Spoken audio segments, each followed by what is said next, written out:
بسم اللہ الرحمن الرحیم۔ محمد نوازش نے انڈیا سے پوچھا ہے دیوالی کی مٹھائی کھانے کا حکم، دیوالی کے موقع پر لوگ مٹھائی دیتے ہیں، اس کا کھانا کیسا ہے اور اس کی مٹھائی قبول کرنی چاہیے کہ نہیں کرنی چاہیے؟ اس پر پوری امت کا اجماع ہے کہ جو بھی غیر مسلموں کے مذہبی تہوار ہیں، مذہبی رسومات ہیں، ان میں کسی قسم کی شرکت جائز نہیں ہے۔ قرآن مجید نے غیر مسلموں کی دو اقسام بیان کی ہیں، لا ينهاكم الله عن الذين لم يقاتلوكم في الدين ولم يخرجوكم من دياركم ان تبروهم، کہ وہ غیر مسلم جو تمہاری دشمن نہیں ہیں، جنہوں نے تمہیں گھروں سے نہیں نکالا، تم پر ظلم زیادتی نہیں کی، تو اللہ تعالیٰ تمہیں منع نہیں کرتا کہ ان سے اچھا سلوک کرو، بلکہ اللہ تمہیں حکم دیتا ہے کہ ان کے ساتھ اچھا سلوک کرو، کیونکہ اللہ تعالیٰ انصاف کرنے والوں کو پسند کرتے ہیں۔ خود رسول اللہ صلی اللہ علیہ وسلم کی سیرت میں آپ صلی اللہ علیہ وسلم نے یہودیوں کی، جو آپ کے یہودی پڑوسی تھے، ان کی عیادت بھی کی ہے، اور آپ صلی اللہ علیہ وسلم کی جو زوجہ حضرت صفیہ، ان کے رشتہ دار یہودی تھے، وہ ان کو ہدایہ تحفے بھیجا کرتی تھیں۔ تو غیر مسلم جس سے جنگ نہ ہو، اس کے بارے میں اچھا سلوک کا حکم ہے، اس کو ہدایہ دینا، اس کو تحفے دینا، اس پہ صدقہ کرنا بھی جائز ہے۔ لیکن اس کی ایک باؤنڈری ہے، وہ یہ ہے کہ ایسا نہ ہو کہ آپ ان کے مذہبی معاملات میں، ان کی مذہبی رسومات میں شرکت کرنا شروع کر دیں، کیونکہ کسی بھی طرح سے ان کے مذہب کو اپریشیٹ کرنا، اس کی حوصلہ افزائی کرنا جائز نہیں ہے، کیونکہ یہ اس کی علامت ہے کہ آپ کو اپنے برحق ہونے پر اطمینان نہیں ہے۔ لوگ یہ کہتے ہیں کہ وہ بھی تو ہماری عید میں شریک ہوتے ہیں، تو دیکھیں ان کے مذہب میں یہ اجازت ہے کہ ہماری عید میں اور ہمارے تہوار میں شریک ہوں، ہمارے مذہب میں اجازت نہیں ہے، تو ہم تو اپنے مذہب کو فالو کریں گے۔ ہمارے مذہب میں کرسمس ہے یا جو بھی ان کے مذہبی تہوار ہیں، ان میں کسی بھی قسم کی شرکت کی ہمیں شریعت میں اجازت نہیں دی ہے۔ ہاں، قرآن میں اللہ نے دوسرے مقام پہ فرمایا کہ اس کی گنجائش دی ہے کہ الا ان تتقوا منہم تقاہ، کوئی خطرہ ہو، اندیشہ ہو، آپ ایسی جگہ پہ رہتے ہیں جہاں غیر مسلموں کا غلبہ ہے، اور اگر آپ نے بالکل ہی بائیکاٹ کر کے رکھا تو آپ کو خطرہ ہے کہ وہ یعنی آپ پہ ظلم زیادتی کریں گے، تو ظلم سے بچنے کے لیے یا زیادتی سے بچنے کے لیے جس حد تک یعنی آپ ان کے ساتھ رہ سکتے ہیں یا گنجائش ہے اس میں، جس حد تک آپ ان کے ساتھ جو ہے وہ جوڑ پیدا کر سکتے ہیں تو کریں، لیکن بلا وجہ بڑھ چڑھ کے ان رسومات میں حصہ لینے کی شریعت میں بالکل اجازت نہیں ہے۔ وجہ اس کی یہ کہ اگر آپ ان کے مذہبی تہواروں میں شرکت کریں گے اور تو یہ منافقت ہے، کیونکہ اسلام ایک طرف یہ دعویٰ کرتا ہے وَمَن يَبْتَغِي غَيْرَ الْإِسْلَامِ دِينًا فَلَن يُقْبَلَ مِنْهُ، اسلام کو اپنے برحق ہونے پر اتنا اطمینان ہے کہ وہ یہ کہتا ہے کہ دین برحق ان الدین عند اللہ الاسلام، دین برحق صرف اور صرف اسلام ہے۔ تو جب صرف اسلام ہے تو اسلام کے علاوہ سب باطل ہیں، جب باطل ہیں تو اسلام پھر ان کو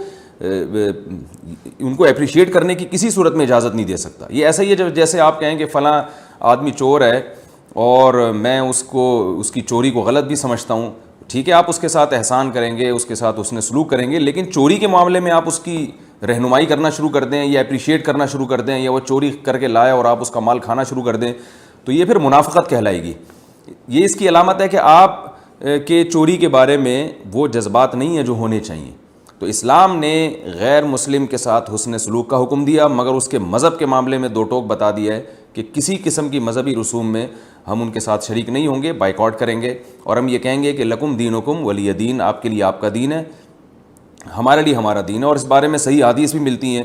حضرت انس بن مالک رضی اللہ تعالیٰ عنہ فرماتے ہیں کہ ہم مدینہ میں تھے، ایک خاص تہوار تھا جو شروع سے اہل عرب کا چلا آ رہا تھا، ہم وہ تہوار منایا کرتے تھے، تو آپ صلی اللہ علیہ وسلم نے ہمیں اس تہوار سے منع کر دیا، اور آپ صلی اللہ علیہ وسلم نے فرمایا کہ اللہ تعالیٰ نے ہمیں اس کے بدلے میں دو تہوار دے دیے ہیں، ایک عید الفطر اور عید الاضحیٰ۔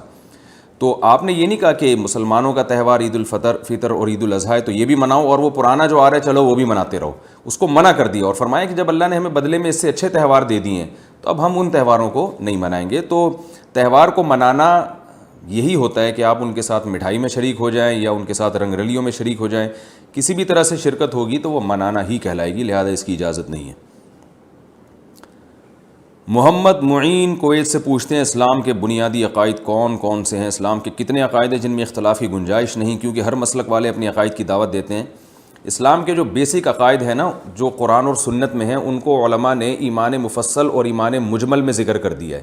بعض لوگ یہ کہتے ہیں کہ یہ ایمان مفصل ایمان مجمل کسی حدیث سے دکھاؤ، تو یہ بھی ایک جہالت والا سوال ہے۔ ایمان مفصل اور ایمان مجمل اس ترتیب سے حدیث سے نہ بھی ہو، لیکن جو ایمان مفصل اور ایمان مجمل میں ہم جن چیزوں کا اقرار کرتے ہیں وہ سارے قرآن و سنت سے ثابت ہیں۔ تو آمنت باللہ و ملائکتہ و کتبہ و رسلہ والیوم الآخر والقدر خیرہ و شرہ من اللہ تعالی والبعث بعد الموت، کہ اللہ پر ایمان، کہ اللہ موجود ہے، اس کی توحید پر ایمان، اور اس کے فرشتوں پر ایمان, اس کی تمام کتابیں جو مشہور 4 کتابیں ہیں, تورات, زبور, انجیل, قرآن پاک, اور تقدیر پر ایمان کے جو اچھا برا ہے پہلے سے وہ طے شدہ ہے. تو یہ سب چیزوں پر ایمان جو ہے یہ ایمان یعنی یہ بنیادی اسلام کے عقائد ہیں. اس کے علاوہ قرآن نے جو جنت اور جہنم بیان کیا, میدان یعنی مرنے کے بعد ایک زندگی ہے, پھر قبر کا عذاب, اور ختم نبوت, رسول اللہ صلی اللہ علیہ وسلم آخری نبی ہیں, تو یہ اسلام کے بیسک عقائد ہیں.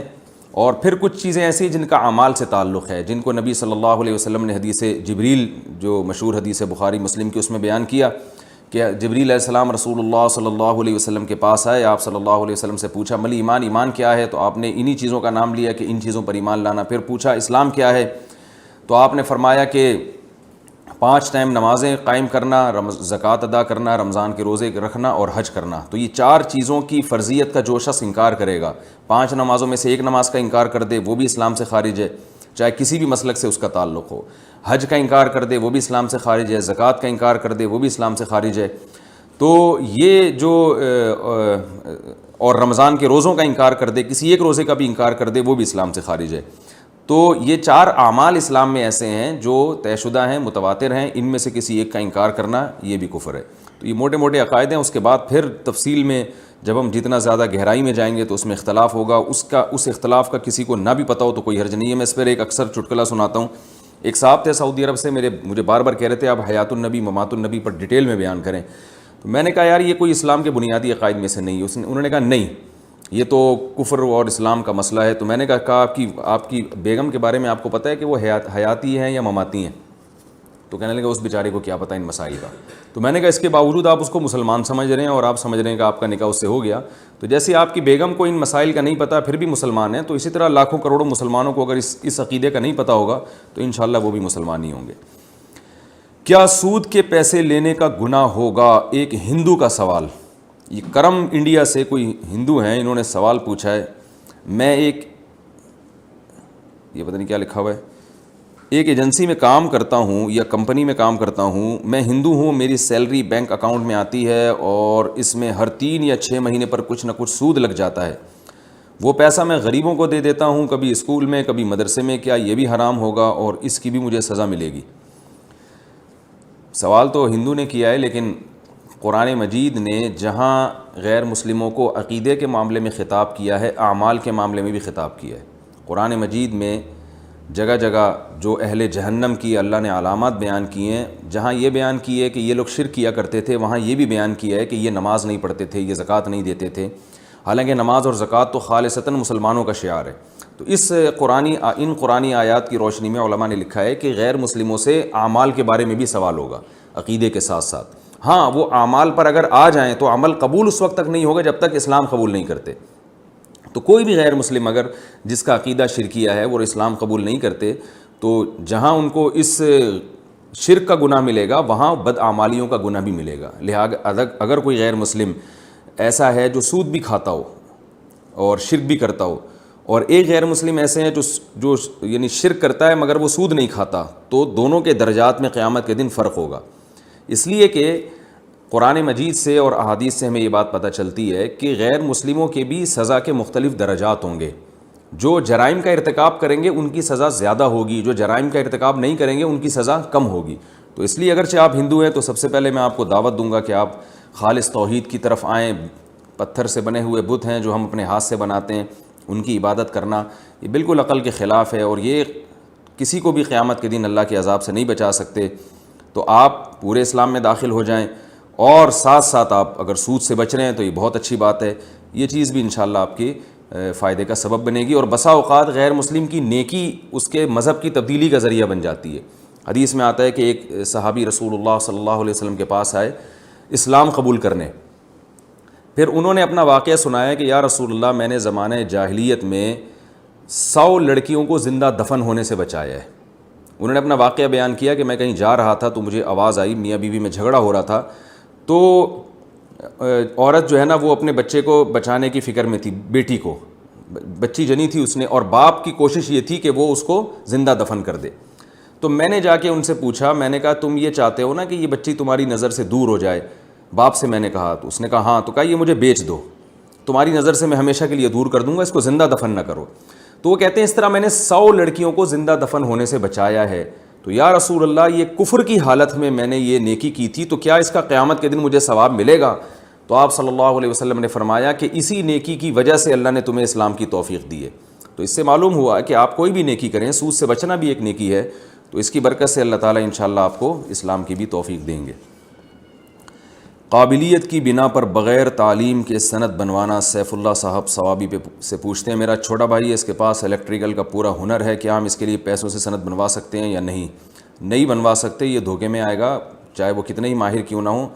سرٹیفکیٹ کے لیے جو پورا ایک پروسیس ہے اس سے گزرنا پڑے گا. البتہ اگر سند بنوا لی ہے اور اس سے وہ جاب کرتے ہیں تو جاب حرام نہیں ہوگی, صرف سند بنوانے کا گناہ ہوگا. جمعے کے خطبوں کے دوران دعا مانگنے کا حکم. شہزاد صاحب پشاور سے پوچھتے ہیں, جمعے کے دن جو خطبہ ہوتا ہے کیا اس کے درمیان دعا مانگنا جائز ہے؟ حدیث میں آتا ہے رسول اللہ صلی اللہ علیہ وسلم نے ارشاد فرمایا, اذا صعد الامام المنبر فلا صلاۃ ولا کلام. جب امام ممبر پہ چڑھ جائے تو پھر نہ نماز ہے نہ کلام ہے. تو اس سے پتہ چلتا ہے کہ خطبے کے مکمل خطبے کے دوران خاموشی کا حکم ہے. تو اس لیے 2 خطبوں کے درمیان جو امام توقف کرتے ہیں تو وہاں بھی خاموش رہنے کا حکم ہے. بعض علماء کی یہ رائے ہے کہ وہ وقت ایسا ہے جس میں دعا قبول ہوتی ہے, جیسے کہ حدیث میں آتا ہے جمعے کے دن ایک گھڑی ایسی ہے جس میں دعا قبول ہوتی ہے. اکثر علماء اس طرف گئے ہیں کہ وہ گھڑی عصر کی نماز کے بعد ہے, اس لیے جمعے کے دن عصر کے بعد دعا کا اہتمام کرنا چاہیے.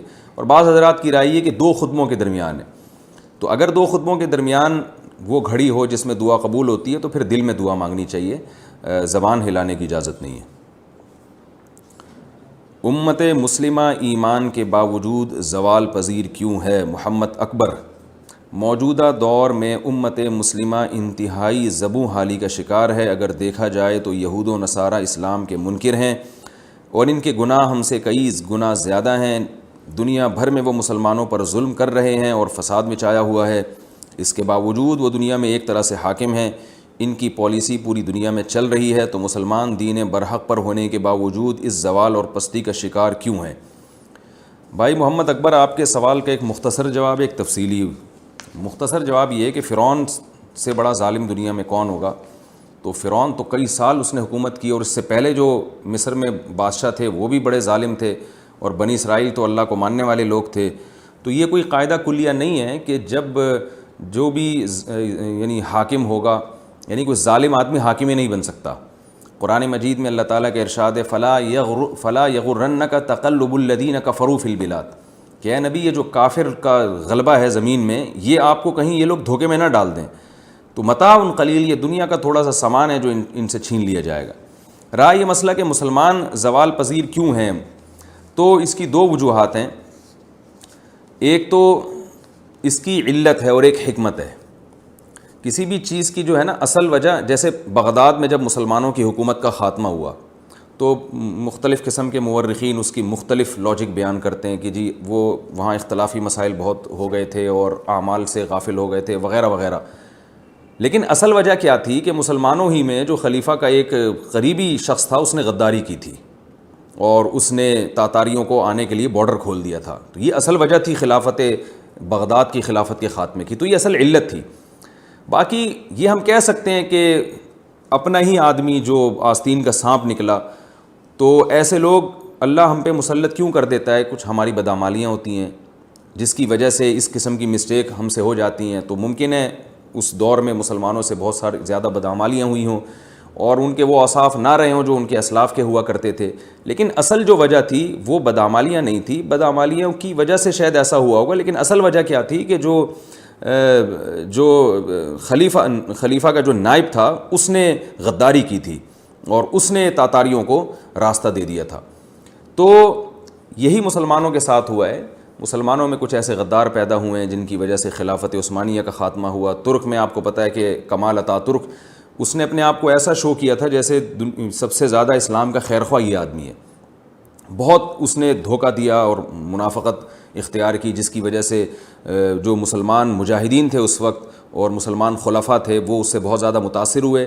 حقیقت میں وہ یعنی غیروں کا ایجنٹ تھا. اس نے خلافت عثمانیہ کا خاتمہ کیا اور جو کچھ ہوا ہمارے سامنے ہے, اس کے بعد سے مسلمان زوال کا شکار ہوتے چلے جا رہے ہیں, کیونکہ جس کے پاس حکومت ہوتی ہے وسائل اسی کے پاس ہوتے ہیں. تو آپ جتنی بھی ترقی کر لیں, اصل حکومت چونکہ غیروں کی ہے تو آپ کی تمام تر ترقی کو وہ کیش کروائیں گے. آپ کیسے ترقی کر سکتے ہیں کہ آپ اپنے وسائل, آپ کے بلوچستان میں سونا ہے وہ بھی آپ نکال نہیں سکتے ان سے پوچھے بغیر. آپ کی کوئلے کی کانیں, مجھے خود ایک ماہر معیشت نے بتایا کہ بلوچستان میں اس قدر کوئلہ ہے کہ 200 سال تک پورے ملک کو فری بجلی دی جا سکتی ہے, مگر اس کوئلے سے بجلی بنانے پر پابندی ہے. تو جب غیر کی حکومت ہوتی ہے تو آپ کی تمام تر ترقی کو وہ کیش کرواتے ہیں. تو اس میں مسلمان اگر چاہتے ہیں کہ ان کے پاس دوبارہ حکومت آئے, جیسے کہ اللہ کا حکم ہے کہ زمین پر خلافت اور حکومت اہل اسلام کا حق ہے, تو اس کے لیے 2 چیزیں اختیار کرنی پڑیں گی. ایک تو اپنے اعمال کو درست کرنا پڑے گا, دوسرا ان کو دین کے ساتھ ساتھ سائنس اور ٹیکنالوجی کے میدان میں آگے بڑھنا پڑے گا, اور دوبارہ اسی خلافت کو قائم کرنے کی کوشش کرنی پڑے گی, گراؤنڈ ریئلٹی کو سامنے رکھ کر اور اس جو زمینی اسباب ہیں ان کو سامنے رکھ کر. تو یہ حکومتوں کے لیے 100-200 سال کوئی بڑا عرصہ نہیں ہوتا. خلافت عثمانیہ کو ختم ہوئے 100 سال ہوئے ہیں, تو یہ کوئی بڑا عرصہ نہیں ہے. یعنی جو حکومتیں قائم ہوتی ہیں تو 500-500 600 سال 700 سال ان کی عمریں ہوتی ہیں عام طور پر. تو آج اگر غیروں کی حکومت ہے 100 سال سے 200 سال سے, تو یہ بڑی بات نہیں ہے. عین ممکن ہے 200-400 سال بعد پھر 1000 سال کے لیے مسلمانوں کی حکومت آ جائے. اور یہ تو بہرحال احادیث سے ثابت ہے کہ حضرت عیسیٰ ابن مریم جب قرب قیامت میں نازل ہوں گے تو پوری دنیا میں اسلام کی خلافت قائم ہو جائے گی. تو اس لیے اس میں مایوس نہیں ہونا چاہیے, جو ہمارا کام ہے ہمیں اس کو فوکس کرنا چاہیے. اور نہ یہ اس کی علامت ہے کہ جن کو اللہ نے ظالم بنایا اور جو حاکم بن کے ظلم کر رہے ہیں تو یہ کوئی اللہ کے مقرب ہیں یا وہ حق پر ہیں. حکومت آ جانا یہ انسان کے حق پر ہونے کی دلیل نہیں ہے. کرسی پر نماز پڑھنا جائز یا ناجائز؟ کرسی پر نماز پڑھنا کیسا ہے؟ اگر ناجائز ہے تو اس کی کیا وجہ ہے؟ فاروق احمد انڈیا سے. کرسی پہ نماز پڑھنا خلاف سنت ہے. رسول اللہ صلی اللہ علیہ وسلم کی جب طبیعت خراب ہوئی, آپ بیمار ہوئے, تو آپ صلی اللہ علیہ وسلم نے زمین پر بیٹھ کے نماز پڑھائی ہے. اس پر پوری امت کا اجماع ہے کہ اگر آپ کی طبیعت خراب ہو آپ زمین پہ بیٹھ کے نماز پڑھیں, اور اگر آپ سے گھٹنے موڑے نہیں جا رہے تو آپ پاؤں کو قبلہ رخ کر لیں. یعنی ایسی صورت میں پاؤں کو قبلہ رخ کرنے میں کوئی حرج نہیں. ہم نے بڑے بڑے علماء کو دیکھا ہے, بڑے بڑے بزرگان دین کو دیکھا ہے کہ جب ان کی طبیعت خراب ہوتی تھی وہ زمین پہ بیٹھ کے پاؤں بالکل قبلے کی طرف پھیلا لیا کرتے تھے, کیونکہ ان کے لیے پاؤں کو فولڈ کرنا, ٹانگوں کو فولڈ کرنا مشکل تھا. تو آپ پاؤں سیدھے کر کے نماز پڑھیں, اور اگر آپ کو ٹیک لگانے کی ضرورت ہے تو پھر ایسی کرسی جس کے پائے نہ ہوں, تاکہ وہ زمین پہ یعنی ہو اور پیچھے اس پہ ٹیک لگائیں. یہ جو کرسیوں پہ نماز پڑھی جا رہی ہے یہ اس لیے سنت سے دور ہے. اس چند وجوہات ہیں جو میں نمبر وار آپ کے سامنے بیان کرتا ہوں. پہلی وجہ تو یہ ہے کہ نبی صلی اللہ علیہ وسلم نے زمین پہ بیٹھ کے نماز پڑھی. اگر آپ ایسا کریں گے کرسی پہ بیٹھ کے تو یہ اس کے خلاف ہو جائے گا. دوسرا نقصان اس میں یہ ہے کہ آپ جب زمین پہ سر رکھ کے سجدہ نہیں کر سکتے تو بیٹھ کے اگر آپ سجدہ کریں گے تو وہ کم از کم زمین کے قریب پہنچ جائیں گے. اس میں تواضع زیادہ ہے. اگر کرسی پہ بیٹھ کے آپ سجدہ کریں گے تو زمین سے دور ہوں گے, قریب نہیں ہوں گے. تو سجدے کی سنت بھی زیادہ اچھی اسی صورت میں ادا ہو سکتی ہے جب آپ زمین پہ بیٹھ کے سجدہ کریں. یہ 2 فرق ہو گئے. تیسرا فرق کیا ہے کہ کرسی کی وجہ سے صف میں خرابی ہوتی ہے, جبکہ زمین پہ بیٹھ کے آپ نماز پڑھیں گے تو صف نہیں ٹوٹتی. کرسی اگر آپ صف میں رکھ لیں تو آپ دیکھیں کہ وہ جو کرسی پہ بیٹھے ہوئے صاحب ہیں ان کی ٹانگیں آگے جا رہی ہوتی ہیں, اور صف تو بنتی ہے ایڑیوں سے, تو سب کی ایڑیاں ایک لائن میں ہیں, اور جو کرسی پہ بیٹھے ہوئے صاحب ہیں ان کی ایڑی آگے ہوتی ہے. یہ تیسرا نقصان ہے. چوتھا نقصان یہ ہے کہ کرسی کی وجہ سے صفوں کو سیدھا کرنا بہت مشکل ہوتا ہے. اب کسی کے درمیان میں کرسی رکھی ہوئی ہے, کوئی صاحب تھوڑا سا بائیں ہو گئے تو بیٹھا ہوا آدمی تو کھسک جائے گا, لیکن کرسی والے کو پوری کرسی اٹھانا اور پھر اس کو سائڈ پہ لے جانا بڑا مشکل ہوتا ہے. اسی وجہ سے ہم نے دیکھا ہے کہ وہ بعض دفعہ صفوں میں جگہ خالی ہوتی ہے اور وہ جو نمازی ہیں وہ کرسی پہ بیٹھے ہوئے ہوتے ہیں اور درمیان میں جگہ خالی رہ جاتی ہے, صف بن نہیں پاتی ہے. پانچواں نقصان یہ ہے کہ یہ مسجد کے اکرام کے بھی خلاف ہے. بلکہ اس سے پہلے میں بتاؤں گا اس میں غیر مسلموں کی مشابہت بھی ہے. جو غیر مسلموں کی جو عبادت گاہیں ہیں ان میں میز اور کرسیاں ہوا کرتی ہیں. آپ چرچ جائیں اس میں ڈیسک رکھے ہوئے ہوتے ہیں, وہاں بیٹھ کے لوگ عبادت کر رہے ہوتے ہیں. 1000 سال سے زیادہ ہو گیا, 1400 سال ہو گئے, مسلمانوں کی مسجدیں ہمیشہ سادہ ہوتی ہیں, اس میں فرنیچر نہیں ہوتا. تو اب مسجدوں میں بھی فرنیچر آنا شروع ہو گیا ہے, تو اس میں غیر مسلموں کی مشابہت بھی ہے. اور چھٹا فرق یہ ہے, چھٹا نقصان کرسیوں میں یہ ہے کہ کرسیوں پہ بیٹھ کے جو یعنی اس میں مسجد کی بے اکرامی ہے. مسجد کی بے اکرامی اس لیے ہے کہ آپ کو پتہ ہے ہمارے ہاں کچھ تمیز تھوڑا سا مارکیٹ سے کچھ شارٹی ہے. جب کرسی سے لوگ اٹھتے ہیں تو اس کو سیدھا کر کے ایک جگہ پہ نہیں رکھتے, جہاں پڑی ہے وہیں کی وہیں چھوڑ کے چلے جاتے ہیں. 2-4 لوگ ہوتے ہیں جن کو ابا دادا سے کچھ بہت زیادہ انہوں نے تمیز سیکھی ہوتی ہے, وہ ذرا سلیقے سے کونے میں رکھ کے چلے جائیں گے, لیکن اکثر لوگ کرسیوں کو ایسے ہی چھوڑ کے چلے جاتے ہیں، اور گھٹنوں کی بیماری بہت تیزی سے پھیل رہی ہے۔ ہم تو بچپن میں دیکھتے تھے ایک بھی کرسی نظر نہیں آتی تھی مسجد میں، پھر آہستہ آہستہ ایک آئی، دو آئی، اب آدھی صفیں کرسیوں پہ ہوتی ہیں۔ تو کچھ دنوں میں یہی ہوگا کہ یہ ساری کرسیاں دائیں بائیں الٹی سیدھی رکوع سجود میں پڑی ہوئی ہوں گی، اور مسجد کی یقیناً بے اکرامی ہے، مسجد میں تو سلیقہ ہونا چاہیے۔ تو یہ ایک بہت بڑی وجہ ہے۔ اور ساتویں وجہ یہ ہے کہ اگر یہ کرسیوں کا رواج ختم نہ ہوا تو ہوگا یہ کچھ دنوں میں کہ یہ مسجدیں آپ کو سرائے اور ہوٹل نظر آنا شروع ہو جائیں گی۔ یہ دعویٰ میں نے 5 سال پہلے کیا تھا، اور اب اس دعوے پر کا مشاہدہ بھی ہونا شروع ہو گیا ہے۔ میں نے 5-6 سال پہلے یہ بیان کیا تھا کہ آپ دیکھیے گا کچھ وقت کے بعد ایسا ہوگا کہ کرسیاں رکھی ہوئی ہوں گی، لوگ ان کرسیوں پہ بیٹھے ہوئے ہوں گے، اور سامنے میز رکھی ہوئی ہوگی اور چائے اور قہوے چل رہے ہوں گے۔ بالکل وہ ماحول ہوگا جو ہوٹلوں کا ماحول ہوتا ہے، کیونکہ جب کرسیاں آ گئیں تو پھر ظاہر ہے پھر صحت مند لوگ بھی ان پہ بیٹھیں گے۔ نماز کے بعد جو ہے نا گپ شپ لگانے کے لیے صحت مند لوگ بھی ان کرسیوں پہ بیٹھیں گے، پھر جب بیٹھیں گے تو وہ گول دائرہ بھی بنے گا، پھر جب بنے گا تو پھر میز لانے میں کتنا ٹائم ہے، پھر چائے اور سٹے بھی چلیں گے اس میں۔ تو اب میں تو رمضان میں دیکھتا ہوں کہ یہ سب کچھ ہو رہا ہے، کرسیوں پہ اعتکاف والے بیٹھے ہوئے ہوتے ہیں اور چائے بھی چل رہی ہوتی ہے، بالکل وہ گپ شپ کا ماحول ہوتا ہے جو گلی محلے میں نہیں کرسیاں ڈال کے لوگ بیٹھے ہوئے ہوتے ہیں۔ تو یہ مسجد کے اکرام کے بالکل خلاف ہے، اس کو ختم کرنے کی کوشش کرنی چاہیے۔ صرف ایک صورت میں کرسی کا استعمال جائز ہے کہ یہ تمام یعنی آپ کے لیے زمین پہ بیٹھنا کسی صورت میں ممکن ہی نہ ہو، اور ٹانگیں پھیلا کے بھی نہیں بیٹھنا ممکن ہو آپ کے لیے، اور نیچے ٹیک لگا کے بیٹھنا بھی آپ کے لیے ممکن نہ ہو۔ تو پھر بحالت مجبوری کہ آپ کے لیے ایک چیز ناممکن ہے تو پھر آپ کرسی پہ بیٹھ سکتے ہیں، مجبوری ہے، لیکن اس میں بھی بہتر یہ ہے کہ فولڈنگ کرسی ہو، اپنے ساتھ لے کر آئیں، اپنے ساتھ لے کر جائیں۔ یہ ممکن نہیں ہے تو مسجد میں ایک خاص جگہ ہونی چاہیے جہاں ان کرسیوں کو رکھ دیا جائے۔ تو یہ اس پر ائمہ کرام کو، مساجد کے اماموں کو چاہیے کہ اس پہ جو ہے وہ نوٹس لیں، اور مسجدوں میں جو کرسیوں کا رجحان بہت تیزی سے بڑھ رہا ہے اس پہ جو ہے نا اس پہ کنٹرول کرنے کی کوشش کریں۔ آرام طلبی تو بڑھتی چلی جا رہی ہے، کچھ دن میں ایسا ہوگا کہ کرسیوں کے بجائے اب صوفے آئیں گے، آپ دیکھیے گا باقاعدہ صوفے آئیں گے کہ بھئی اب سخت جگہ پہ بیٹھا نہیں جا رہا، صاحب کو ڈاکٹر نے کہا ہے کہ آپ سخت جگہ پہ نہ بیٹھیں، نرم جگہ پہ بیٹھیں، تو پھر وہ باقاعدہ صوفے آئیں گے، اور پھر وہ جب صوفے آئیں گے تو پھر وہ فولڈنگ صوفے آئیں گے کچھ وقت کے بعد، پھر وہ ایسا صوفہ آئے گا کہ بوقت ضرورت وہ اس کو بیڈ بھی بنایا جا سکے، کیونکہ بعض دفعہ نمازی تھک جاتے ہیں، ان کی کمر میں درد ہوتا ہے تو ان کو لیٹنا بھی پڑتا ہے، تو وہ پورا ماشاءاللہ گھریلو ماحول بن جائے گا، آپ کو گھر جانے کی ضرورت نہیں رہے گی۔ زندہ مرغی تول کر فروخت کرنے کا حکم۔ عبداللہ صاحب ڈیرہ غازی خان سے پوچھتے ہیں زندہ مرغی کو تول کر فروخت کرنا جائز ہے یا نہیں؟ بعض فقہا نے لکھا ہے کہ زندہ جانور کو تول کے فروخت کرنا جائز نہیں ہے، اور اس کی وجہ انہوں نے یہ بیان کی ہے کہ اس میں وزن جو ہے نا جانور کے سانس لینے سے وزن میں کمی بیشی ہوتی ہے۔ تو یاد رکھیں یہ جو فقہا نے حکم بیان کیا ہے یہ اس لیے بیان کیا ہے کہ وزن میں جب کمی بیشی ہوگی تو اس میں کسٹمر میں اور جو بیچنے والا ہے اس میں جھگڑے کا اندیشہ ہے، یہ جہالت یہ مفضی الی النزاع ہے۔ لیکن ہمارے زمانے میں یہ جہالت مفضی الی النزاع بالکل بھی نہیں ہے، اس لیے کہ وہ اتنا تھوڑا سا فرق پڑتا ہے کہ لوگوں اس میں یعنی تساموں سے چشم پوشی سے کام لیتے ہیں، اور ویسے بھی جب کسی بیع کا عرف ہو جائے، خرید و فروخت کا کوئی خاص معاملہ معاشرے میں رائج ہو جائے تو وہ بیع فاسد بھی جائز ہو جاتی ہے۔ اس لیے زندہ مرغی کو تول کے فروخت کرنا بلا کراہت جائز ہے، اس میں کوئی حرج نہیں ہے، نہ یہ مفضی الی النزاع ہے، نہ کوئی وزن میں اس سے کوئی خاص فرق پڑتا ہے۔ پانی کا مروجہ کاروبار حلال ہے یا حرام ہے؟ کیا پانی کا کاروبار کرنا ٹھیک ہے یا نہیں؟ اکثر علاقوں میں گھروں کے باہر پانی کا پلانٹ لگا لیتے ہیں اور پھر وہ پانی کو ریفائن کر کے بیچتے ہیں، کیا یہ کاروبار ٹھیک ہے؟ ساجد صاحب کراچی سے۔ بہت سے لوگ ہم سے مل چکے ہیں جو پانی کا بزنس کرنا چاہتے ہیں، لیکن وہ کہتے ہیں کہ حدیث میں چونکہ ممانعت ہے، رسول اللہ صلی اللہ علیہ وسلم نے فرمایا 3 چیزوں میں سب لوگ برابر کے شریک ہیں، گھاس میں، پانی میں اور آگ میں۔ تو اس حدیث سے بعض لوگوں نے استدلال کیا ہے کہ پانی کا بزنس جائز نہیں ہے۔ تو یاد رکھیں اس سے وہ پانی مراد ہے جو قدرت نے لوگوں کے لیے عام کر دیا ہو، جیسے دریا کا پانی یا کوئی کنواں ہے، اب اس میں آپ پابندی لگا دیں کہ جو اس کنویں سے پانی یعنی لے گا تو اتنے گھنٹے کے اتنے پیسے لوں گا، حالانکہ وہ مشترک کنواں ہے، یا مشترک نہ بھی ہو، آپ کی ذاتی زمین میں بھی کنواں ہو تو اس کا پانی آپ بیچ نہیں سکتے کہ یعنی کوئی آئے اور اس سے ڈول نکال کے پیے گا تو میں اس سے اتنے پیسے لوں گا، یہ جائز نہیں ہے۔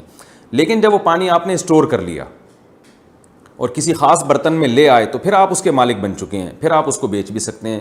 جیسے گھاس ہے نا، خضرو گھاس، اس کو بھی بیچنا جائز نہیں ہے، لیکن جب وہ گھاس آپ نے کاٹ لی اور گٹھری بنا کے آپ اس کے مالک بن گئے، پھر آپ اس گٹھری کو بیچ سکتے ہیں۔ جیسے کہ صبح شام لوگ جانوروں کا چارہ بیچتے ہیں، گھاس بیچتے ہیں، تو جیسے گھاس بیچنا جائز ہے، جب وہ اسٹور کر لی جائے تو پانی بھی اگر آپ اسٹور کر کے کسی برتن میں جمع کر لیتے ہیں تو اس کو بھی بیچ سکتے ہیں، چاہے فلٹر کر کے بیچیں یا بغیر فلٹر کے بیچیں۔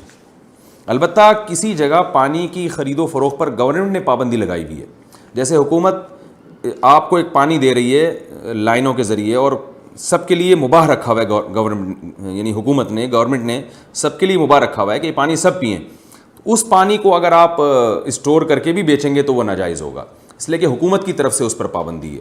وہ پانی اگر آپ اسٹور کر کے فلٹر کرتے ہیں پھر بیچنا جائز ہے، کیونکہ اب فلٹر کر کے آپ نے کچھ کام کیا نا، پروسیس کیا اس میں۔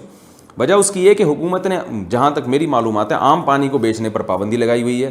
اس کا نقصان یہ ہے کہ پھر ایک ہی آدمی بہت زیادہ پانی جمع کر لیتا ہے، بہت زیادہ پانی جمع کرنے کی وجہ سے دوسروں کو نقصان ہوتا ہے، تو وہ ایک انتظامی چیز ہے، حرام اس کی آمدن بھی نہیں ہوگی، اس لیے کہ مالک تو بہرحال آپ اس پانی کے بھی بن گئے، لیکن ایک حکومتی قانون کی مخالفت کی وجہ سے اس کو ناجائز کہا جائے گا، لیکن ارننگ اس کی بھی حرام نہیں ہوگی، کیونکہ جب آپ نے پانی کو اسٹور کر لیا تو بہرحال آپ اس پانی کے مالک بن چکے ہیں۔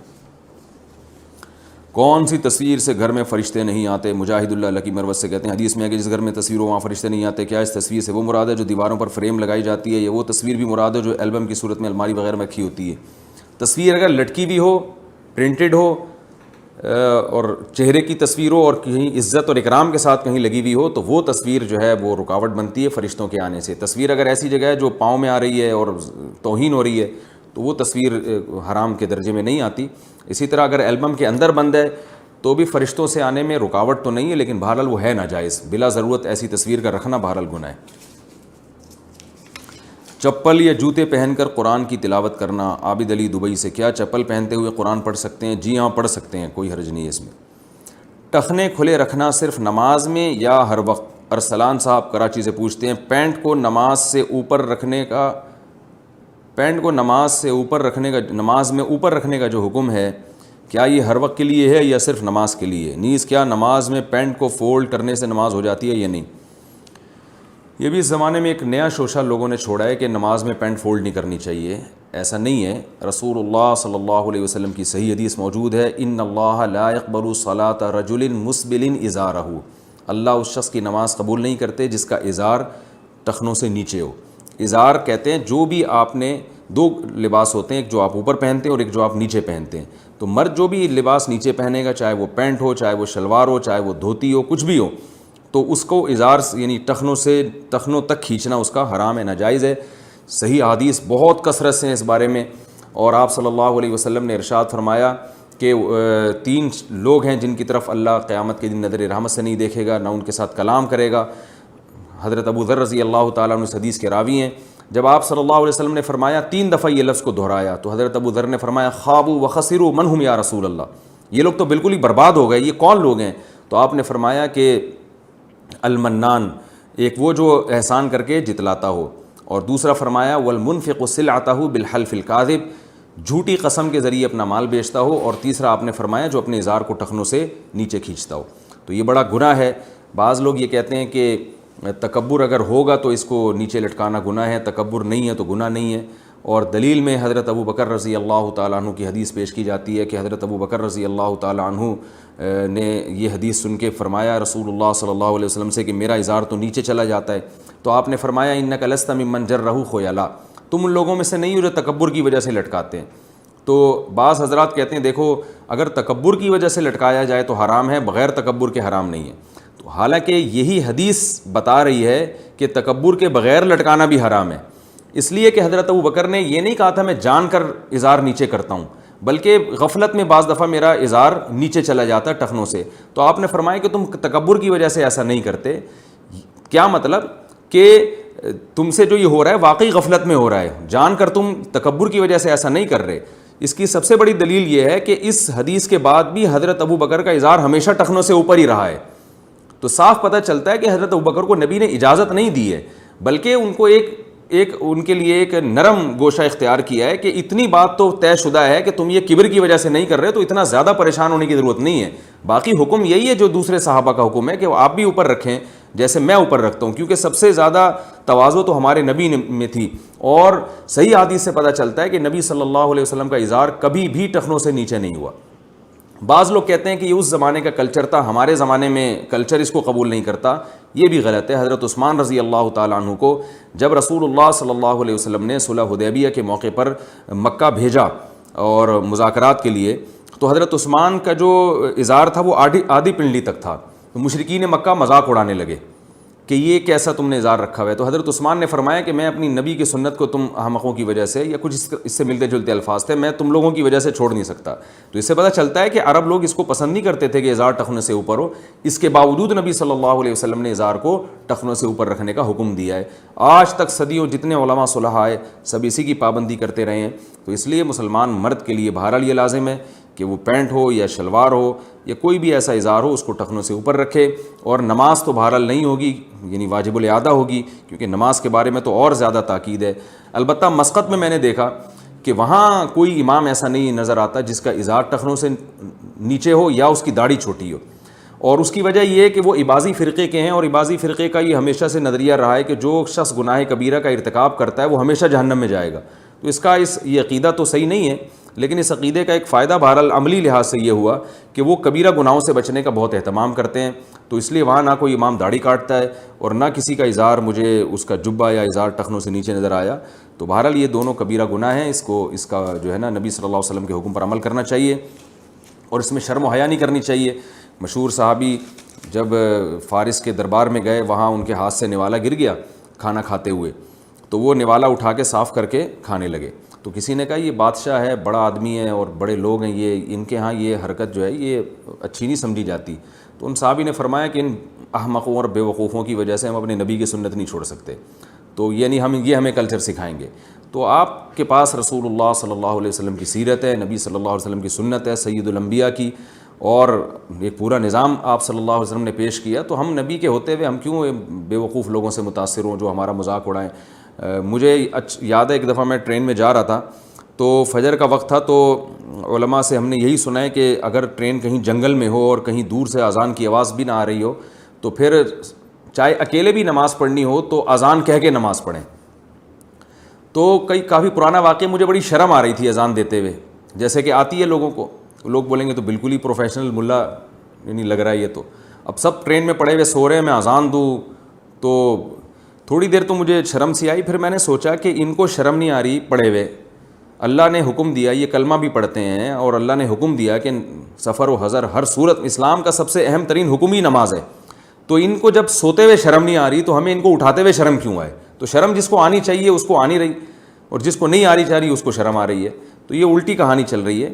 تو اس لیے مردوں کو چاہیے اپنا اظہار ٹخنوں سے اوپر رکھا کریں اور اس میں شرمایا نہ کریں. شرم ان کو آنی چاہیے جو نبی صلی اللہ علیہ وسلم کی اس حدیث کا انکار کر رہے ہیں اور اس لباس کو فالو نہیں کر رہے جس کا رسول اللہ صلی اللہ علیہ وسلم نے حکم دیا ہے. جب اللہ ہر جگہ موجود ہے تو دوسری گواہیوں کا کیا فائدہ؟ محمد وقاص گجرات سے کہتے ہیں، لوگ کہتے ہیں کہ جب ہم نماز پڑھتے ہیں یا قرآن پڑھتے ہیں تو وہ جگہ ہمارے حق میں گواہی دے گی. سوال یہ ہے کہ جب اللہ ہر جگہ موجود ہیں تو گواہی کی کیا ضرورت ہے؟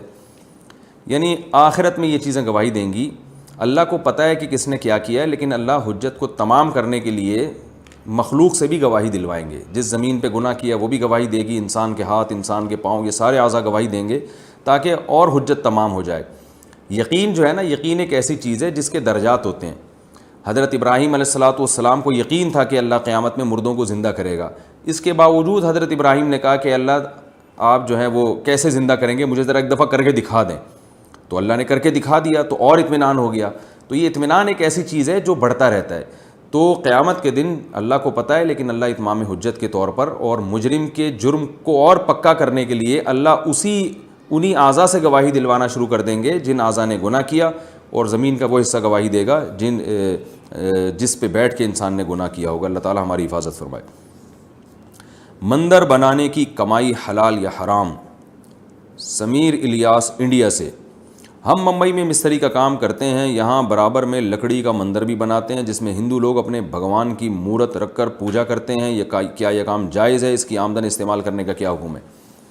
دیکھیے، ہندوؤں کا بھگوان کی پوجا کرنا ہمارے مذہب کے مطابق تو درست نہیں ہے، لیکن ایک اصول اور ضابطہ سمجھیں. کسی کے ساتھ گناہ میں تعاون، وہ تعاون اس وقت کہلائے گا کہ جب آپ اس کے لیے کوئی ایسی چیز بنا کے دے رہے ہو جو گناہ کے علاوہ کسی اور چیز میں استعمال نہیں ہو سکتی.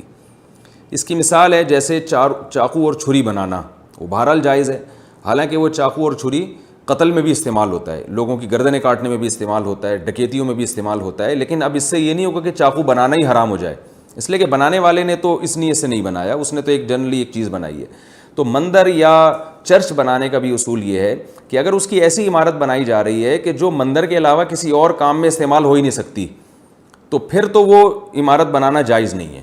اور اگر وہ عمارت ہے, اب اس میں اندر کوئی اس کو مندر کے طور پہ استعمال کر لے, یا اس کو مسجد کے طور پہ استعمال کر لے, یا کوئی ہسپتال بنا لے, یا کوئی ویسے ہی چارپائی ڈال کے سو جائے اس میں, تو اگر کوئی ایسی عمارت بنا رہا ہے تو پھر بے شک وہ بطور مندر کے بھی استعمال ہو جائے, تو ایسی عمارت کی آمدن کو حرام نہیں کہہ سکتے. تو اس لیے عمارت اگر آپ بنا رہے ہیں, صرف عمارت ہے, تو وہ بنانا جائز ہے. لیکن اگر وہ ایسی عمارت ہے جو مندر کے علاوہ کسی اور کام میں استعمال ہی نہیں ہو سکتی, پھر اس عمارت کی تعمیر آپ کے لیے جائز نہیں ہے, اور اس کی پھر آمدن بھی آپ کے لیے جائز نہیں ہے. کیا سونے کے اذکار لیٹ کر بلا وضو پڑھ سکتے ہیں؟ سونے کے جو اذکار ہیں جیسے آیت الکرسی, چاروں قل دعائیں وغیرہ, اگر یہ بستر پر لیٹ کر اور بغیر وضو کے پڑھیں تو یہ جائز ہوگا یا نہیں؟ امتیاز احمد بہاولپور, بہار سے. بہار ہے میرا خیال ہے, یہ بہار سے پوچھتے ہیں, انڈیا کا.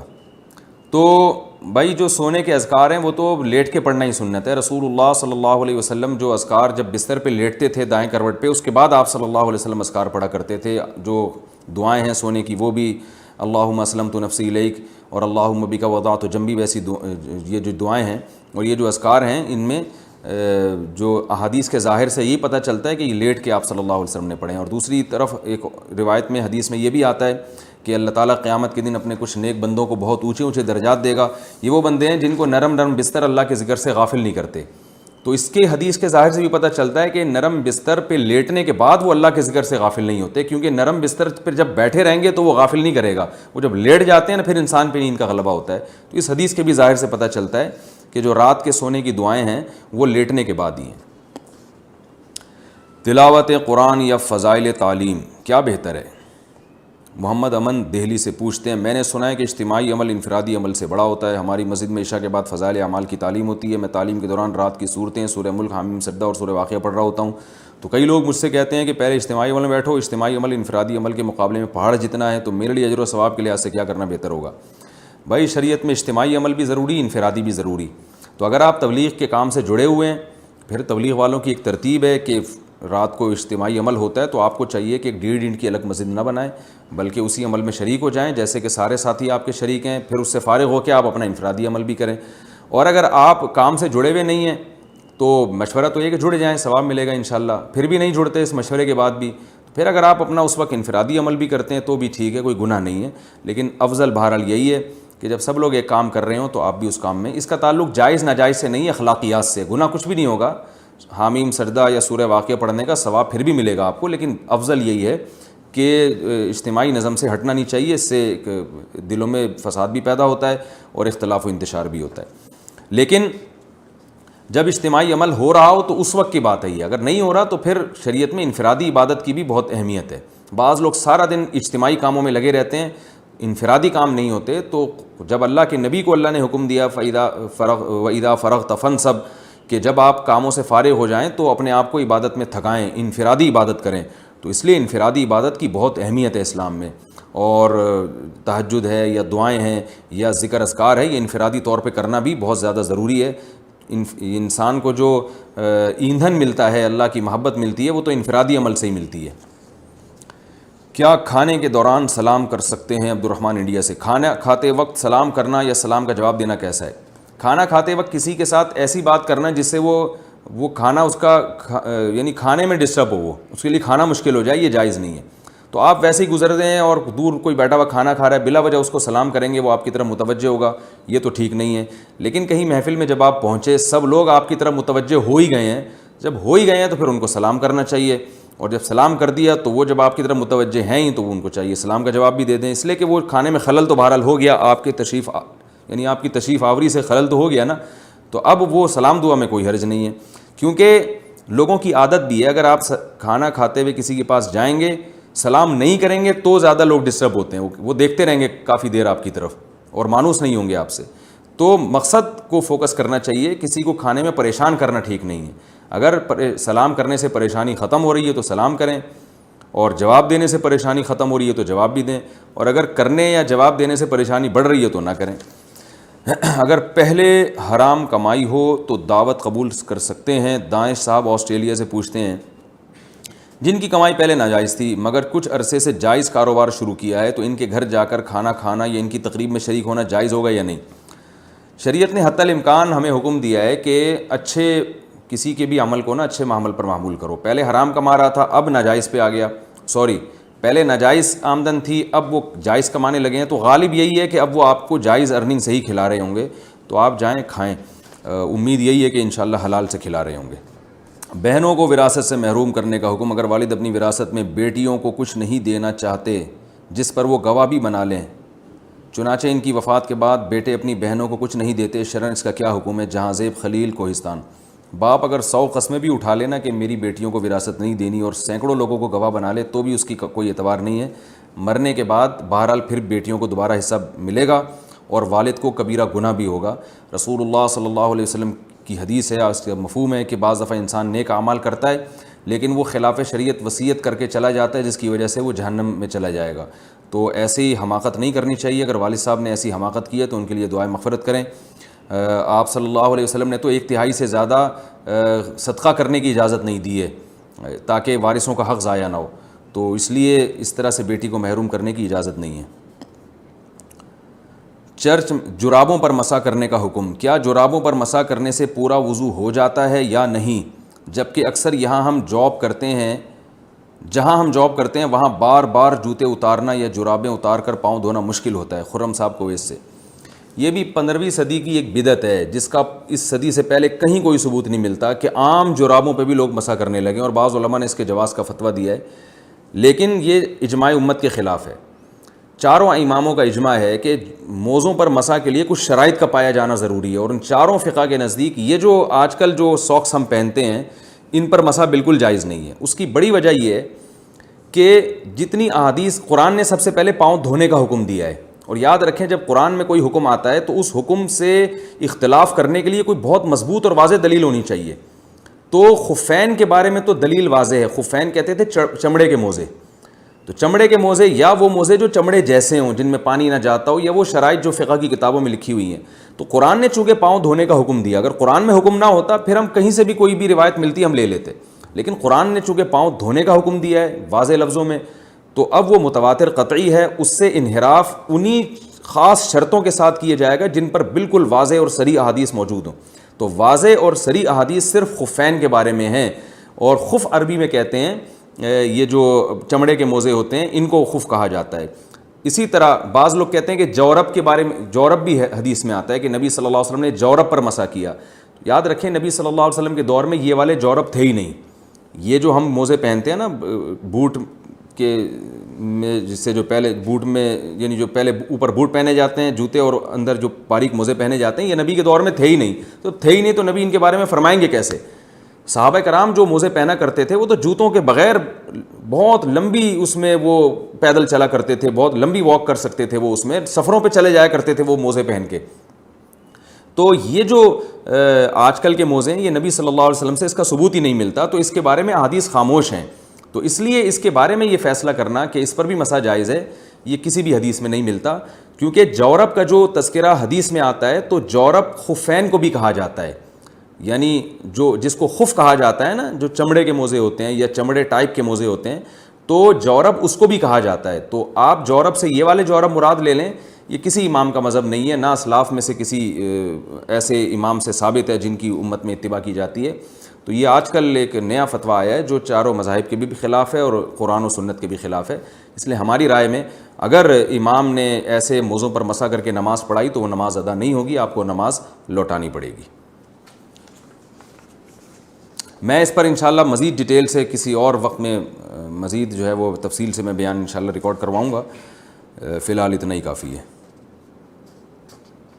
چرچ میں صدقہ یا ہدیہ دینے کا حکم. ہم جرمنی میں رہتے ہیں تو کچھ لوگ چرچ کی طرف سے آتے ہیں کہ چرچ کو کچھ ہدیہ کریں, کھانے پینے کی چیز, تو کیا انہیں دینا جائز ہوگا یا نہیں؟ طیبہ صاحبہ جرمنی سے پوچھتی ہیں. دیکھیں چرچ میں اگر لوگ بیٹھے ہوئے ہیں تو ان کو تو کھلا بھی سکتے ہیں, تو لوگ تو کہیں بھی بیٹھے ہوئے ہوں, پائپ کے اندر کوئی سٹا بھی لگا رہا ہو تو اس کو بھی آپ جا کے کھلا سکتے ہیں. تو وہ چرچ میں تو سٹا تو پھر بھی نہیں لگا رہا, تو چرچ میں یا کوئی مندر میں ہندو بیٹھا ہوا ہو, کھلانا سب کو جائز ہے, تو ہدیہ دینا بھی سب کو جائز ہے. ہاں اگر وہ چرچ کی تعمیر کے لیے آپ سے پیسے لے رہے ہیں, چرچ کی تعمیر کے لیے, تو پھر وہی حکم ہے کہ کسی ایسی عمارت کی تعمیر جو صرف یعنی اس میں عیسائی عبادت ہی کر سکتے ہیں، عبادت کے علاوہ کوئی اور کام نہیں ہو سکتا، تو چونکہ ان کی عبادت ہماری شریعت کے حساب سے غلط ہے، وہ شرک کرتے ہیں، حضرت عیسیٰ ابن مریم کو بھی پکارتے ہیں، تو پھر اس ایسی تعمیر میں حصہ لینا جائز نہیں ہے، اور اگر ویسے ہی مطلق ایک عمارت کی تعمیر ہو رہی ہے تو پھر وہ اس میں حصہ لیا جا سکتا ہے۔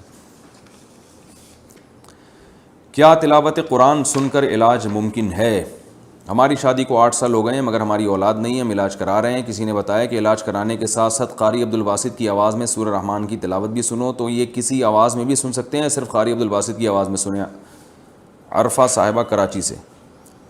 دیکھیے، تلاوت کرنے بھی ایک رقیہ ہے، تلاوت سننا بھی ایک رقیہ ہے، اس کی برکتیں ہیں، جب آپ کسی کی آواز میں سنیں، اگر آپ کو قاری عبدالباسط اچھے لگ رہے ہیں تو ان کی آواز میں سنیں، لیکن یہ اس کی کوئی ہمیں وہ نہیں ملتی، کوئی یعنی اسپیسیفک کوئی دلیل نہیں ہے۔ تو رقیہ ایک ایسی چیز ہے، ایک تجربے سے اگر کسی آیت کا ثابت ہو جائے کہ شفا ہے تو ٹھیک ہے، لیکن آج کل جو رقیہ بتانے والے لوگ ہیں وہ زیادہ تر پھینکو ہیں، بس وہ ویسے ہی بیٹھے ہوئے ہوتے ہیں، یہ یہاں سے یہاں پڑھ لو، یہاں سے یہاں پڑھ لو، یہاں سے یہاں سن لو تو ہو جائے گا، تو وہ کچھ دلیل نہیں ہوتی ان کے پاس، تو اس لیے آپ علاج کو فوکس کریں، اور جو قرآن اور سنت میں رقیہ ثابت ہے، جیسے حدیث میں رقیہ ہے اسأل اللہ العظیم رب العرش العظیم ان یشفیہ یا ان یشفیہا، مریض پہ پڑھ کے یہ دم کیا جائے، تو بہت ساری علماء نے کتابیں لکھی ہیں، نیٹ پر بھی آپ کو ایسی کتابیں مل جائیں گی جس میں نبی صلی اللہ علیہ وسلم نے جو رقیہ ہمیں بتایا ہے اس رقیہ کا تذکرہ ملتا ہے، تو اسی پر اکتفا کریں، یہ زیادہ بہتر ہے، اس کے علاوہ کوئی دلیل کسی کے پاس نہیں ہوتی۔ بعض دفعہ تو ایسا رقیہ بتایا جا رہا ہوتا ہے جس کا بیماری سے دور دور کے کوئی تعلق ہی نہیں ہوتا۔ ہمارے حضرت رحمہ اللہ تعالیٰ کے پاس کوئی شخص آیا اور کہا کہ میری بچی کی شادی نہیں ہو رہی تو میں نے سورہ مزمل کا ورد کروایا ہے، مجھے کسی نے بتایا، تو حضرت نے فرمایا سورہ مزمل میں تو تہجد اور جہاد کا حکم ہے، پوری سورہ مزمل تہجد اور جہاد، اس میں شادی کا تو کہیں تذکرہ ہی نہیں ہے، تو بچی کی شادی کا اس سے کیا تعلق ہے؟ تو ایسے ہی لوگ بیٹھ کے بنا رہے ہیں، تو آپ انہی پر اکتفا کر لیں جو قرآن و سنت سے ثابت ہیں، تو بہتر ہے کہ یعنی اس سے انشاءاللہ آپ کو فائدہ ہوگا۔ سورہ فاتحہ کا رقیہ ہونا حدیث سے ثابت ہے، وہ پڑھ لیا کریں، یا اور جو دیگر روایات ہیں۔ اسی طرح وہ قرآن کی آیتیں جن میں آپ کی بیماری والا مضمون ہے، جیسے اولاد نہیں ہے تو سورہ فرقان کے جو آخری آیتیں ہیں ربنا ھب لنا من ازواجنا وذریاتنا قرۃ اعین، اے اللہ ہمیں جو ہے نا اپنی ازواج اور اولاد کی طرف سے آنکھوں کی ٹھنڈک عطا فرما، تو اس میں اولاد کا حصول بھی ہے اور اس کا آنکھوں کی ٹھنڈک بھی ہے، تو یہ والی آیت ایسی ہے جس میں اس کا تذکرہ ہے، تو ایسی آیت اگر بطور رقیہ کے پڑھی جائے تو پھر تو بات سمجھ میں آتی ہے۔ سورہ رحمان کا میرا خیال ہے شادی سے کوئی تعلق نہیں، یعنی شادی یا اولاد سے کوئی تعلق نہیں ہے۔ خواتین کا نامحرم مرد کو دیکھنا جائز ہے یا ناجائز؟ بنت عبداللہ ممبئی سے۔ یہ بمبئی اور ممبئی میں کیا فرق ہے مجھے آج تک سمجھ میں نہیں آیا۔ میرا کام رشتے لگانے کا ہے، اس میں لوگوں کے بایو ڈیٹا اور فوٹوز حاصل کرنا ہوتی ہیں، لڑکیوں کی تصویریں دیکھنے میں تو کوئی حرج نہیں، مگر کیا لڑکوں کی تصویریں میرے لیے دیکھنا جائز ہوگا یا نہیں، جبکہ اس کے بغیر میچ بٹھانا مشکل ہے، یعنی ان کو میچنگ کرنی ہے کہ یہ ڈیزائن کا ہے تو اس کے لیے یہ والے ڈیزائن مناسب رہے گا۔ میں نے یہ کام ثواب کی نیت سے شروع کیا ہے، اس کے پیسے نہیں لیتی، مگر کیا شیطان ثواب کا دھوکہ دے کر بد نظری کے گناہ میں تو مبتلا نہیں کر رہا؟ دیکھیے، عورت کے لیے مرد کو دیکھنا اصل فتوے کی روح سے تو جائز ہے، مگر منع اس لیے کیا جاتا ہے کہ اس میں یعنی ضرورت کے موقع پہ جائز ہے، بلا ضرورت نہیں۔ منع علی الاطلاق کیا جاتا ہے کیونکہ اس میں فتنے کا اندیشہ ہے۔ جواز کے کیا دلائل ہیں؟ صحیح مسلم کی حدیث ہے، نبی صلی اللہ علیہ وسلم نے امی عائشہ رضی اللہ تعالی عنہا کو حبشیوں کا کھیل دکھایا مسجد میں، حالانکہ وہ بھی مرد تھے۔ اسی طرح آپ صلی اللہ علیہ وسلم نے حضرت فاطمہ تھیں، جو وہ نہیں جو نبی صلی اللہ علیہ وسلم کی بیٹی تھی، دوسری فاطمہ جن کو طلاق ہوئی تھی، تو ان کو آپ صلی اللہ علیہ وسلم نے حکم دیا کہ وہ عبداللہ ابن ام مکتوم کے گھر عدت گزاریں، حالانکہ عبداللہ ابن ام مکتوم نابینا تھے مگر یہ نابینا نہیں تھیں، تو اس میں بھی صاف پتہ چلتا ہے کہ عبداللہ بن ام مکتوم کے گھر جب عدت گزاریں گی تو بار بار ان پہ نظر پڑے گی۔ تو اسی طرح علماء نے استدلال کیا ہے کہ عورت کو پردے کا حکم ہے، مرد کو پردے کا حکم نہیں ہے، تو اس سے صاف پتہ چلتا ہے کہ عورت کا مرد کو کسی ضرورت سے دیکھنا اس کی گنجائش ہے۔ عبداللہ ابن ام مکتوم کی بھی ظاہر ہے وہ آنا جانا بہت تھا۔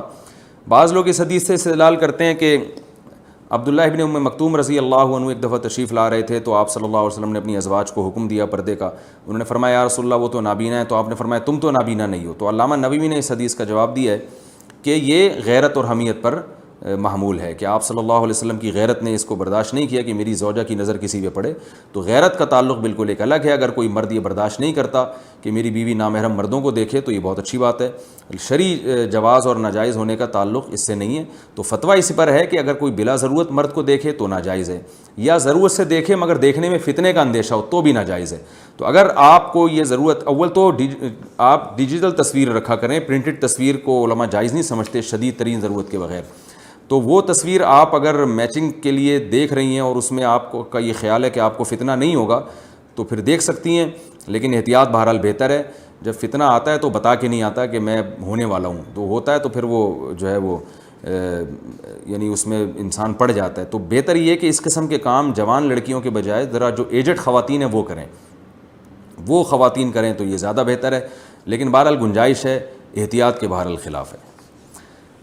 دوران غسل کانوں کے چھید میں پانی پہنچانا. بلقیس بانو انڈیا سے پوچھتی ہیں, عورتیں کانوں میں بالیاں پہننے کے لیے جو کان چھدواتی ہیں, اگر اس میں اس سوراخ میں پانی نہ جائے تو کافی مشکل ہوتی ہے, جو کہ کافی مشکل ہوتا ہے یعنی پانی پہنچانا, تو کیا غسل ہو جائے گا یا نہیں؟ غسل نہیں ہوگا, اس سوراخ میں پانی پہنچانا ضروری ہے.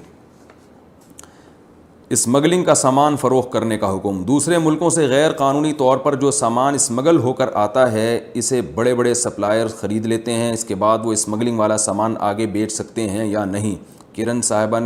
کرن حسین نے جامپور سے پوچھا ہے. اسمگلنگ کرنا غیر ملکی یعنی ملکی قانون کی خلاف ورزی ہونے کی وجہ سے ناجائز ہے, لیکن اس سے وہ مال آپ کا ہے لہذا وہ آپ آگے بیچتے ہیں تو اس کا پروفٹ آپ کے لیے حلال ہے. لیکن آپ کو یہ گناہ ملے گا کہ آپ نے حکومت کے قانون کی خلاف ورزی کیوں کی, کیونکہ اللہ تعالیٰ نے قرآن میں حکم دیا ہے کہ اولو الامر یعنی حکمرانوں کی اتباع کرو. تو جائز چیزوں میں حکمرانوں کی بات ماننا لازم ہے. لیکن بہرحال اگر آپ نے خرید لیا اسمگلنگ کا مال تو وہ گناہ نہیں ہے, وہ تو اس کو پورٹ سے لانا غلط تھا, جب وہ لے آیا ہے تو وہ جس کو چاہے بیچے اور جو چاہے اسے خرید کے آگے پروفٹ کمائے, وہ جائز حلال ہے. لیکن بہرحال اسمگلنگ کو ہم اس کی حوصلہ افزائی نہیں کر سکتے کہ یہ اس بلا ضرورت شدیدہ یا کچھ خاص صورتوں کے علاوہ اس کی اجازت نہیں دی جا سکتی. کیا اچھی نیت بغیر عمل کے باعث ثواب ہے؟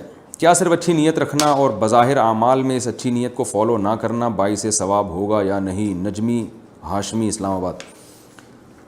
اچھی نیت کرنے کا مطلب سمجھ میں نہیں آیا. جب عمل ہی نہیں کرنا تو نیت تو کہتے ہیں عمل کرنے کو, کسی اچھے کام کو کرنا اور اچھی نیت سے کرنا, کہ آپ کوئی کام کر رہے ہیں اور اس میں آپ کی نیت یہ ہو کہ اللہ راضی ہو جائے. کام ہی نہیں ہے تو صرف نیت کا کیا مطلب ہے, یہ میری سمجھ میں نہیں آیا. مطلبی رشتہ داروں سے کنارہ کشی کا حکم. اگر آپ کے کچھ ایسے مطلبی رشتہ دار ہوں جن کی وجہ سے آپ بہت ذہنی اذیت کا شکار ہوں اور آپ کی گھریلو زندگی سخت ڈسٹرب ہو رہی ہو, تو کیا آپ ان سے کنارہ کشی اختیار کر سکتے ہیں جبکہ قطع رحمی کا کوئی ارادہ نہیں ہے؟ عائشہ صاحبہ لاہور سے. رسول اللہ صلی اللہ علیہ وسلم نے ارشاد فرمایا, سل من قطعک, رشتہ داروں میں جو تم سے توڑے تو تم ان سے جڑو. تو رشتہ داروں میں یہ نہیں ہے کہ جو پیش محبت سے آ رہے ہیں تو آپ ان سے پیش آئیں, وہ تو دوستوں کے ساتھ بھی ہوتا ہے. رشتہ داروں کا اصول یہ ہے کہ جو توڑنے کی کوشش کر رہا ہو تو بھی آپ اس سے جڑیں. البتہ جڑنے کے لیے کا طریقہ کیا ہوگا اس میں آپ اپنی مصلحت دیکھیں. بعض دفعہ جڑا جاتا ہے ہدایہ وغیرہ دے کے جس سے محبت قائم ہوتی ہے, بعض دفعہ جڑا جاتا ہے بار بار ان سے آپ سلام دعا رکھیں. تو اگر آپ کو ان سے بار بار ملنے میں کوئی اذیت ہو رہی ہے, وہ طنز کرتے ہیں, غیبتیں کرتے ہیں, یا کوئی اور بعض مسائل ایسے ہوتے ہیں کہ جتنا قریب جائیں اتنا دور ہو جاتا ہے انسان, تو ایسی صورت میں آپ تھوڑا سا ریزرو رہ سکتی ہیں, یعنی تھوڑا کم ملاقات کر لیں. لیکن بالکل قطع تعلق کر لینا وہ پھر بھی جائز نہیں ہے. تو تھوڑا ملاقات کم رکھیں, آنا جانا کم رکھیں, فون پہ سلام دعا سے کام چلا لیں, یا کوئی ہدایہ تحفے وغیرہ دے کے, یا کبھی عید بقرعید پہ دعوت کر لی. بالکل کنارہ کشی مکمل اختیار کر لینا, یہ تو جب تک کوئی بہت بڑا جرم نہ کیا انہوں نے, تو بالکل ایسے کنارہ کشی اختیار کرنا ٹھیک نہیں ہے. رہا یہ مسئلہ کہ رشتہ دار مطلبی ہیں اور ذہنی اذیت ہے, وہ تو سارے ہی آج کل اکثر ایسے ہی ہوتے ہیں, سوائے ان لوگوں کے جو میرا اس وقت کلپ سن رہے ہیں. ان کے علاوہ جتنے بھی رشتہ دار ہیں اکثر مطلبی ہی ہوتے ہیں, اور وہ ذہنی اذیت تو ہر آدمی دیتا ہے. وہ ہمارے محلے میں ایک بوڑھے میاں تھے, وہ کہیں تھڑے پہ بیٹھے ہوئے, ابھی بیٹھے گپ شپ ہو رہی ہے اور کہیں اٹھ کے گئے اور اٹیک ہوا, انتقال ہو گیا.